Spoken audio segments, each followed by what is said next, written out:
Is it me or artists nowadays don't have an early beginning? These days when an artist get asked, when did they start doing music? They be like, oh, I started doing music like 3 months ago. Or when they do have an early beginning, the evidence is too little. Like you started pursuing music when you were like 14, then boom, you blew up on TikTok and now you're 21, then get mad or shocked when the industry plans accusations start rolling in. When really the audience just wants to know how you went from A to B, but your career went from A to X overnight. The calculations are not equating. Now, I want to dive in on this topic. It might not interest you or do as well, but hey, sometimes I make videos that are generally the things that I like. So, or it's a topic on everyone's mind, but no one is addressing them yet. Or maybe it exists, but it's just a different wording. So, anyway, feel free to drop your opinions in the comments below. Let's conversate and debate. But first, like this video, then now we can get to the grease. Question. Remember an artist's journey used to be a part of their appeal when you could track their progress from the underground to the top of the charts? Well, I got news for you. Those days are dead. But not yet. You know, it's just dying right now. Let's start by defining the come up. Like, what is the come up story? According to Urban Dictionary, the come up story is the specific and describable way in which a person reached a high level of success. In my simple explanation, it means how an artist started to how they made it to stardom. Basically, it's just watching your favorite artist go from A to B up until X, Y, and Z, aka becoming mainstream or legendary if they are even lucky to make it that far. Before social media became mainstream, artists were a different kind of breed when it came to hustle and grind. The cassette tapes, submitting CDs to every radio station in town, rap battles, busking or street performances, open mics, underground scene. Nicki Bean had 6 flip phones. Y'all do know that, right? You would be able to watch your faves suck or unbranded to the stages of artist development to being branded, and you watch the transition to stardom. But now artists come out too polished. Imagine discovering an artist today. You get curious and you do your research on them, and what do you find? Nothing. They crafted a story while on their breakout phase. Even one hit wonders have a come up story, but I digress. Most artists used to be authentic, relatable, and that built up a very strong fan base, a very loyal one. Think of all the child stars and their fan bases. Michael Jackson, Beyonce, Sabrina Carpenter, Justin Bieber, and artists with early beginnings or grassroots are everyone I just mentioned, including her, Brent Faiyaz, anyone in Odd Future, Charlie Puth, J. Cole, Kendrick Lamar, Notorious B.I.G., Drake, etc. Name artists who fall into this category, but how did all of that go wrong? Well, what happened to the come up? Let me tell you what happened. The overnight success era happened. The rise of social media from, let's say, 2014, when everyone on Instagram was showcasing their highlights of their lives or simply a life they didn't live. That kind of set up a standard for any type of creative to have to come off as already there. Established, polished, buying fake followers to appear like you've already made it, appearing rich, famous, but it wasn't as huge or drastic as it is until TikTok came along, in my opinion. Artists nowadays from the TikTok space, they skip the come up phase, they go through known to a superstar overnight, emphasis on overnight. Now that raises eyebrows because first of all, who the fuck are you? There's no trace of you before fame. Yes, labels can actually wipe your entire existence, but in this case study, it's different, but the internet never forgets, right? Anyway, they become overnight successes off of one song or two, came out, polished, branded, marketed perfectly. There's no history of their music, and sometimes while at that, they say, I'm an independent artist. Knowing damn well a major record label machine is behind them, true independence is digging from your own pocket, not from other people, but you know what, anyway. The struggle story or the rags to riches story ain't finna work because people used it so much, bro. Like, so imagine being so polished, branded, zero internet history of you in the early stages of starting out music, marketed like crazy, and then you lied that you're not signed or you did it on your own, quote unquote. That screams industry plant. But what's an industry plant? According to Wikipedia, an industry plant is a term used to describe musicians who became popular through nepotism, inheritance, wealth, or connections in the music industry. Just basically an artist who presents themselves as self-made or independent artists, but they are manufactured by record labels, agencies, or connection to fill out a market. Like, have you asked yourself why we have a lot of carbon copies? It's because that's the only formula that works. That's why you think the music sounds the same. Pop stars today are like the carbon copy of the Michael Jacksons, the Britney Spears. You know what? I digress. Someone said on Twitter, I couldn't find it now, but I remember I was on Twitter years ago. They said, your favorite artists are industry plants, referring to the likes of Beyonce, Michael Jackson, Britney Spears. But newsflash, they signed as children. People had control over them to create something unique. They also never said they were independent or self-made. So, and also the bar was high. It was extremely high to get on. So that's irrelevant. And they had originality back then. So anyway, now let's play a game of who is an industry plant or not. Let me introduce you to the industry plant criteria to identify these frauds who belong in the industry jail. We will judge them if they had an unusual rapid rise to fame, overemphasis on image and branding, lack of clear artistic vision or authenticity, heavy industry support and promotion, questionable or manufactured backstory, prioritization of commercial success over artistic growth. Let me tell you how it will work. We will investigate if an artist fits the criteria or not.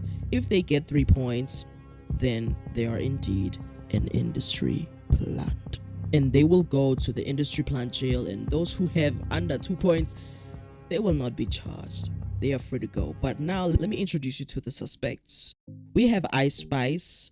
Allegedly, they call her the industry plant with the longest run. Tommy Richmond allegedly came out of nowhere and is a culture vulture. I do think he's a culture vulture, but an industry plant, we'll see. Sabrina Carpenter suddenly blew up, but that girl has been around for years. But anyway, Doechii, who was under the radar to winning a Grammy, and Tyla, the uppity African, who took the world by storm with her song Water, H2O, whatever you want to call it, Aqua.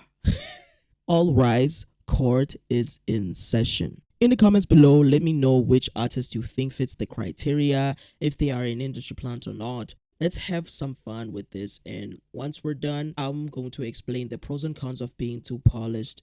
But now, let's start the game. Let me call out the first suspect, Sabrina Carpenter. Step forward.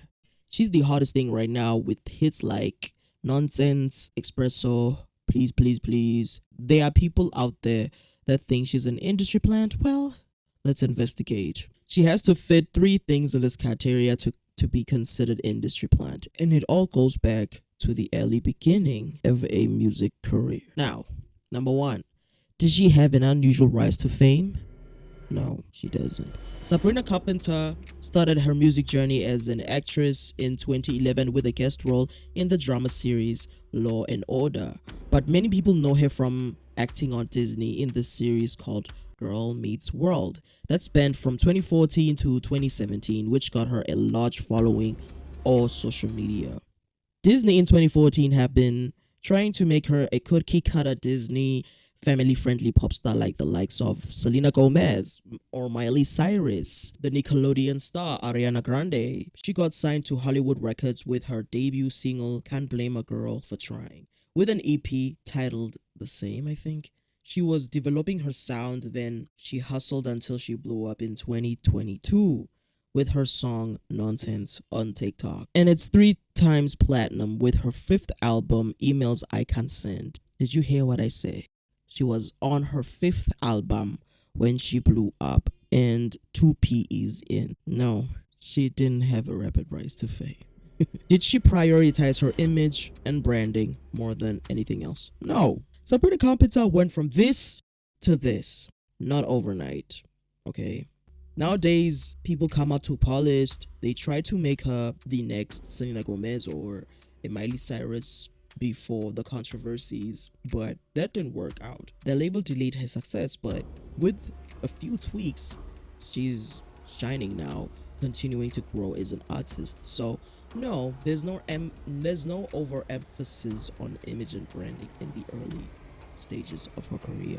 Does she lack a clear artistic vision or authenticity? This girl been genuine from day one.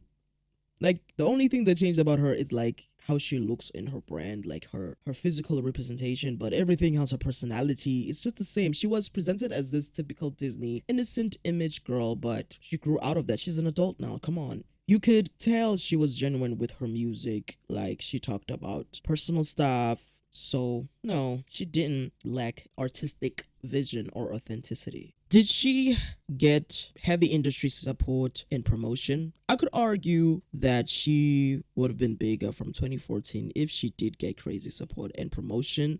Her song from 2014 didn't even chart or have a certification, but being in Disney did promote her. Being a part of a Disney platform already is a push already, as her role in Girl Meets World exposed her to a large audience. Her leaving Hollywood record labels to pursue creative control and artistic freedom says it all. That she was a part of a Disney machine. So, yes, she did receive industry support and promotion. Did she have a questionable or manufactured backstory? No. Watching Sabrina Carpenter's old videos on YouTube, you'll see she started doing covers before acting, just that the Disney machine pushed her when she started acting. So, did she prioritize commercial success over artistic growth? Yes, she did. Maybe or maybe not. She does have an early beginning, or I've said she did get industry support, but she didn't have creative control. That's why she's now signed to Island Records. So, but overall, she's not an industry plant. They tried to manufacture her, but the Disney machine failed. So, suspect dismissed. Now, suspect number two, Tommy Richmond. Many of you know him from Million Dollar Baby, hanging out with Brent Faiyaz's crew, and you're like, an industry plant. Let's find out. Did he have an unusual rise to fame? No. He began his music career releasing his debut single Balling Stallion in 2016 on Spotify and SoundCloud. Then he released more music in 2019 independently until 2022. Number two, did he care more about image and branding? No. He always had a specific style on his music videos, even when it looked budget friendly, and he never posted his face much, so no. Even his image now, it's just okay.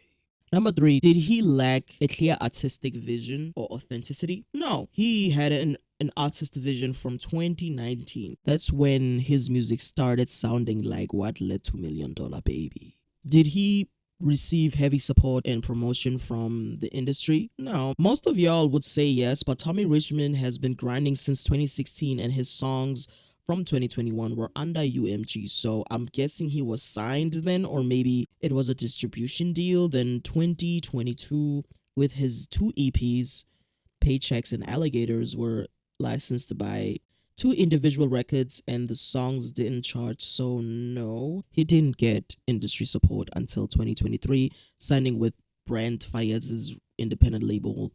That's when he blew up with Million Dollar Baby, so yeah. Did he have a questionable manufactured backstory, or does he have one? The only thing that's questionable is that he says he only signed with Brent Faiyaz, but no information on how his two EPs and other songs from 2021 to 2022 were under UMG and Broom Records.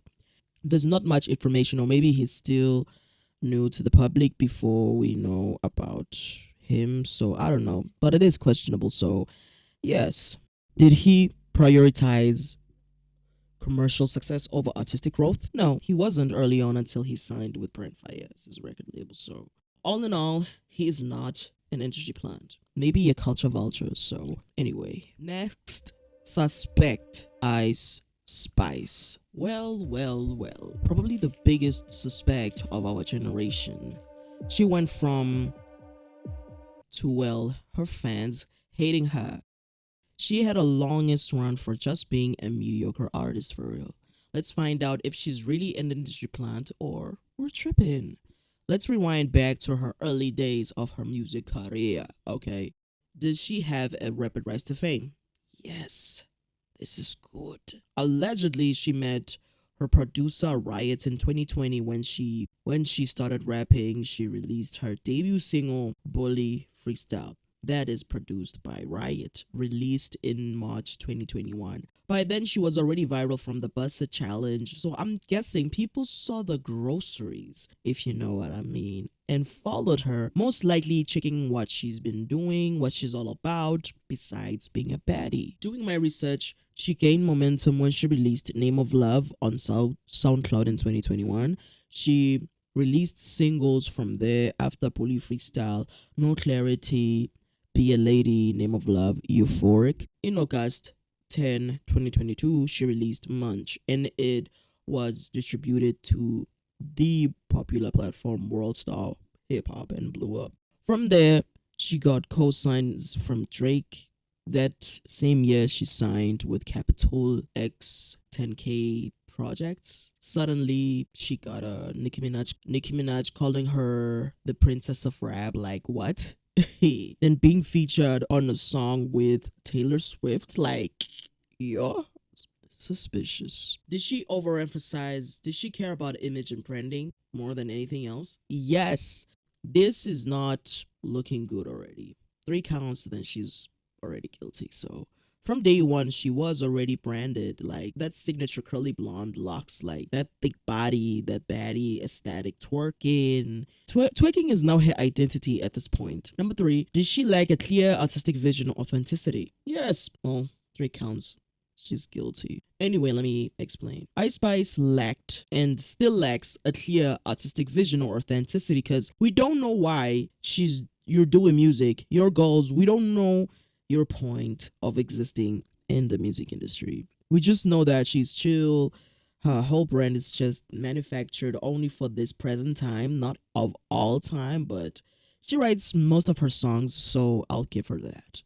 Number four. Did she get heavy industry support and promotion? Yes. Riot is a Nepo baby of a Nepo baby.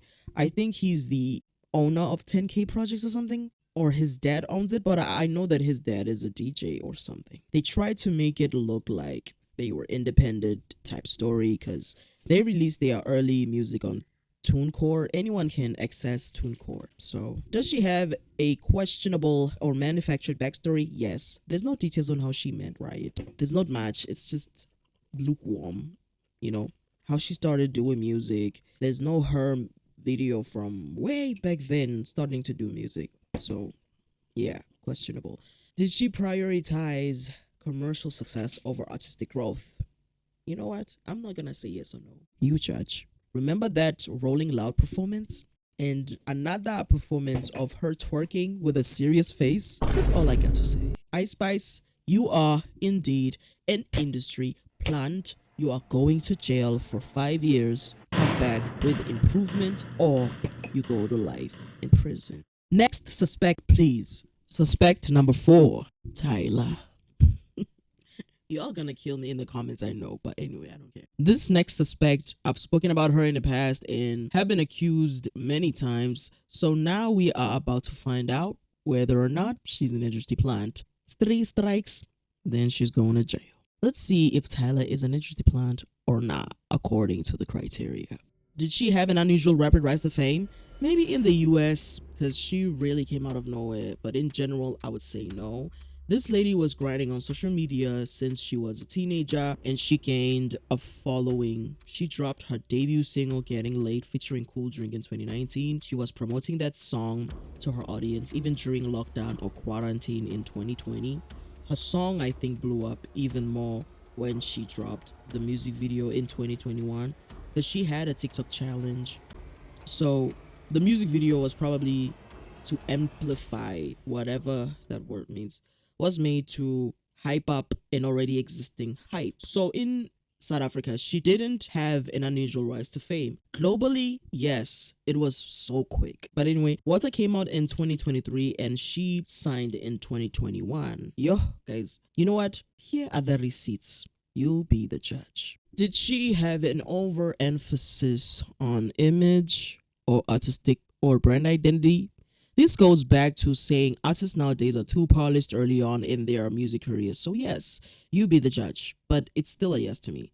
The receipts are there. The sexual image has been her brand since the beginning of her music career. Your very first music video is like 4K quality, has huge team behind it, and you weren't signed yet? Come on.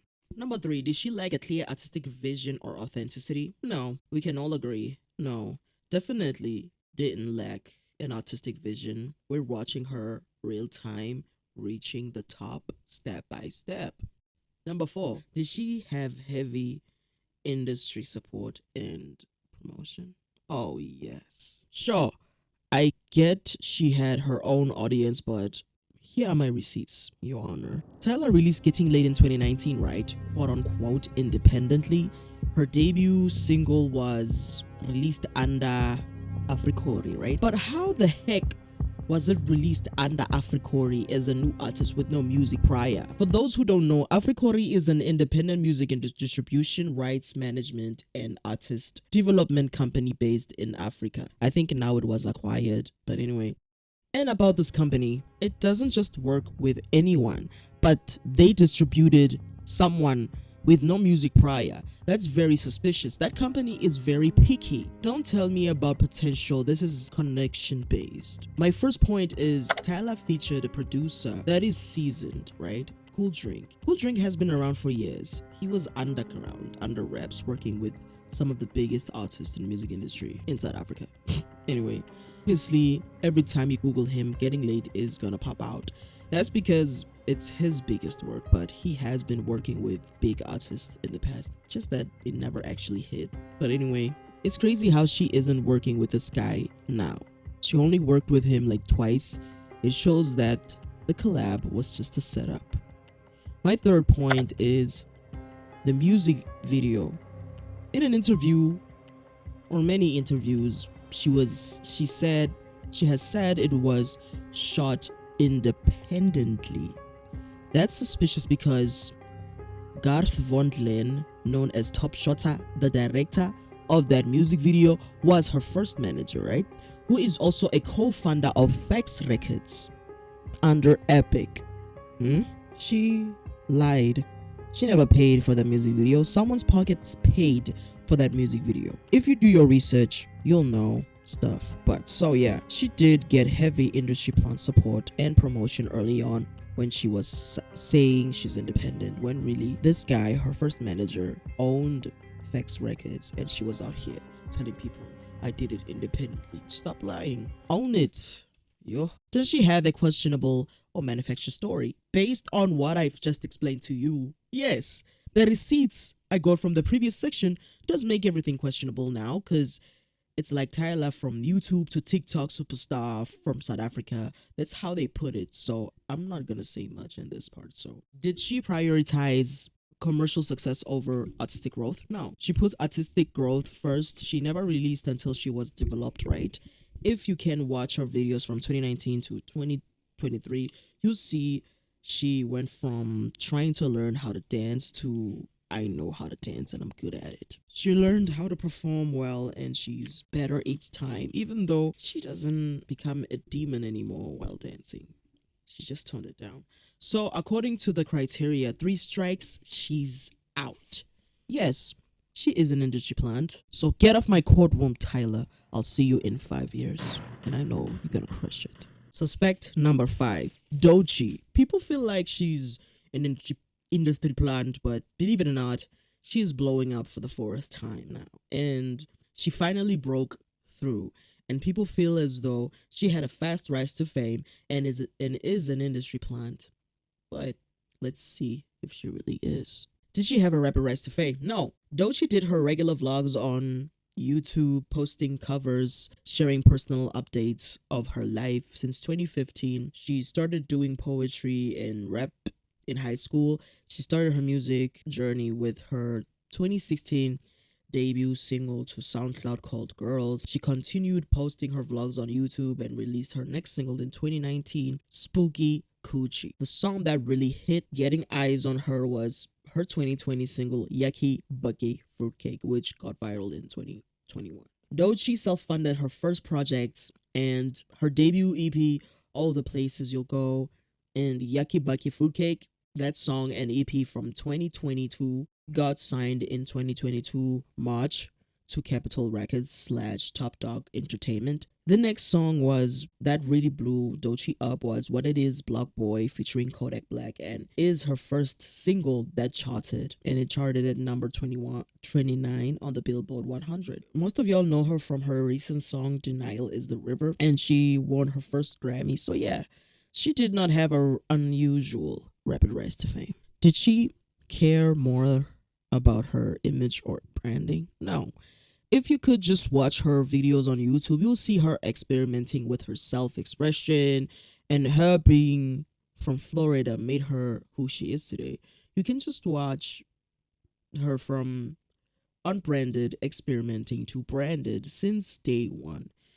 She's also not about her looks. This is what most artists lack. When they come out branded and we don't know them unbranded, hence this video is about being polished. Number 3, did she lack a clear vision or authenticity? No. She does not or did not lack authenticity or clear vision. The things she's been doing or influenced by is what made her today. Being from Tampa, the pains of being a black, dark-skinned woman, being outspoken, she's been that way since before fame. She has always been theatrical, athletic. The girl was a performer, did poetry and rap, wanted to be a choral singer at one point. All of those things are not manufactured. They are a part of who she is, and that's her brand and image now. Did she get heavy industry support and promotion? No. She signed in 2022 and blew up in 2021. She's been grinding since 2015, so no, she was an independent artist, funded her projects till 2019, I think. Did she have a questionable or manufactured backstory? No. It's like if Justin Bieber was never discovered by Scooter Braun on YouTube, became independent and started grinding from there. 6. Did she prioritize commercial success over artistic growth? No. No need for reason. I think we can all agree no. She cares about art first. My girl doesn't care about making hits. She is definitely not an industry plant. No, no, no, no, no, no, no, no, no. So, she is the most innocent on this list. Anyway, she is not an industry plant. Girl, I'm gonna need you to win the next Grammy. Now, all the guilty ones, Tyla Ice, please take them away out of my courtroom. Court adjourned. All rise. Game over. And side note, about the industry plant thing, I'm not saying it as a diss, just calling out the fake independents or self-made artists. I never said these artists are untalented. Tyla is talented. Tommy Richmond is. Doechii, Sabrina is. Ice Spice just needs to improve on her raps, okay, on her bars. I don't hate. I still be bobbing to her music, so... Anywho, let's talk about the pros and cons of being too polished as an artist. The pros are you are attention grabbing. You get attention instantly and hype or clout. Having a professional image would get people to take you seriously. You'll stand out amongst fellow upcoming artists or peers, and you will have a rapid growth. The cons of being too polished are questions regarding your authenticity. You'll receive backlash, criticism, skepticism, industry plant accusations. People will put you on a pedestal quickly and not in a way you like. You'll have to attain people's expectations of you. Like, you do not want to go viral. It's either going to make you a one-hit wonder, a meme. Another con is lack of artistic growth. When you're too polished early on, it means you are established in every aspect. It implies you are, and that goes hand in hand with people having high expectations from an artist that came in branded, clean cut early on in their careers. So, artist development could have set you up to have skills, confidence, a loyal fan base, just a crucial foundation. But when you're too polished but have zero artist development and they put you on stage and then you find out you can't perform live, zero stage presence, zero media training, you can't experiment with music because you're still new and appear to be established, associated with a style or sound. Another con is image overshadows your artistic substance. Sometimes artists care more about an image more than the music, obsessed with aura. But guess what? You need good music first, then a tribe that likes that kind of music, then an image to match your music, right? Anyway, I'm done. So this video is something I've been thinking about for months. I'm open to conversations down below in the comment section. Don't forget to like, subscribe. Let's conversate and debate, and just like that, we out.